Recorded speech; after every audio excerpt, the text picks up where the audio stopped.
Trusting God's Word in the AI world. AI, or artificial intelligence, is the ability of computers to replicate human tasks, from writing a book to diagnosing diseases.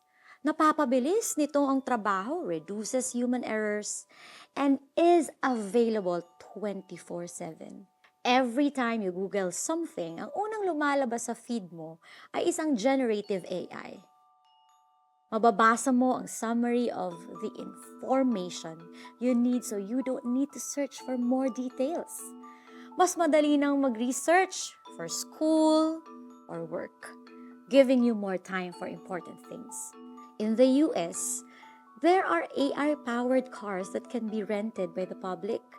Hindi mo na problema ang traffic at parking dahil pasahero ka lang. Ang galing ng technology, di ba? Pero kahit mahusay ang AI, nagagamit pa rin ito sa maling paraan. Nakokopya na rin kasi ng technology ang boses, facial features, at mannerism ng tao.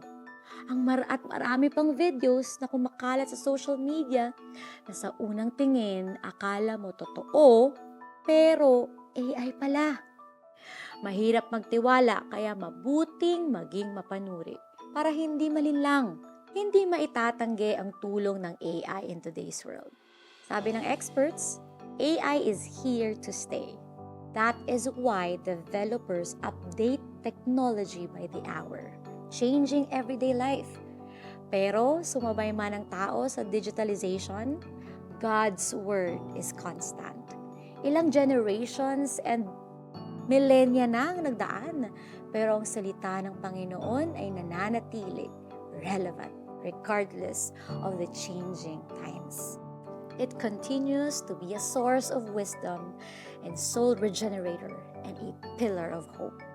It doesn't matter whether you own a digital Bible or a physical one. What matters is your reliance on God's Word and living it out. Applying what you learn from the Bible is something AI cannot do. Let's pray. Father, help me remain true to the Bible despite technology.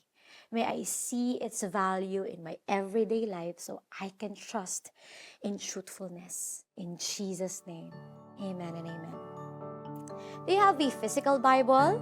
Use it for your daily reading and studying. Highlight verses that speak to you and reflect through journaling. Lilipas ang langit at ang lupa, ngunit ang aking mga salita ay mananatili magpakailanman. Matthew chapter 24, verse 35. God bless everyone. Open your Bibles. I'm Jamie Santiago Manuel.